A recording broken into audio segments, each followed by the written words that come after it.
Steps of the White House. The special counsel reportedly ready to interview President Trump. We've also learned that two other current and former administration officials have been questioned as well.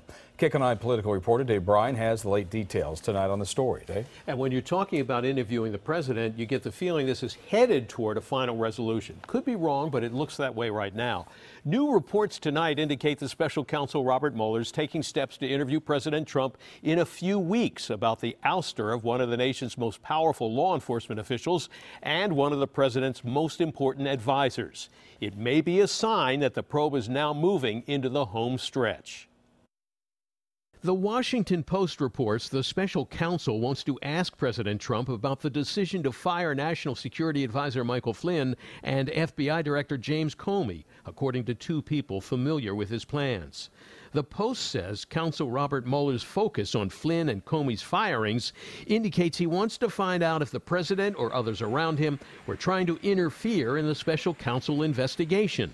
That information comes on a day when the New York Times reported Attorney General Jeff Sessions It's great to be here. Was interviewed last week for several hours by special counsel investigators.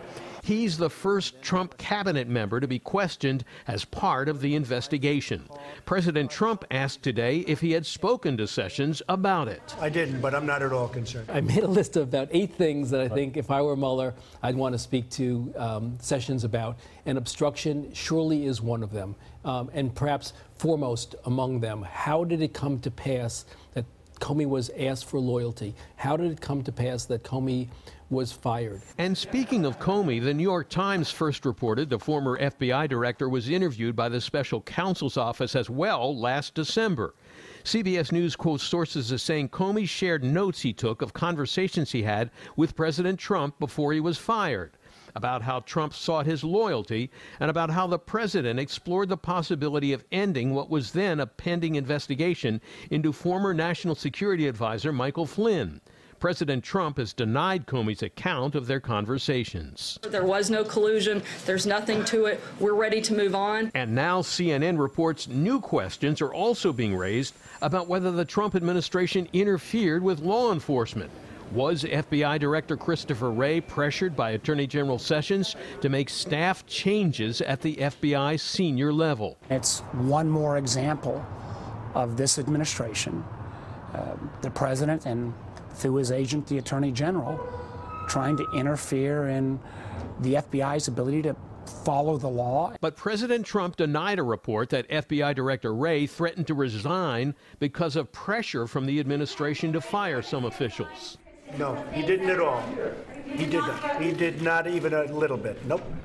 And he's going to do a good job. CBS News reports that on Monday, Attorney General Sessions had a meeting with White House counsel John McGahn and FBI Director Christopher Wray, and the major topic of discussion was 5 months of missing text messages between high-level FBI employees, some of which have been released publicly and demonstrate a pattern of political bias against President Trump.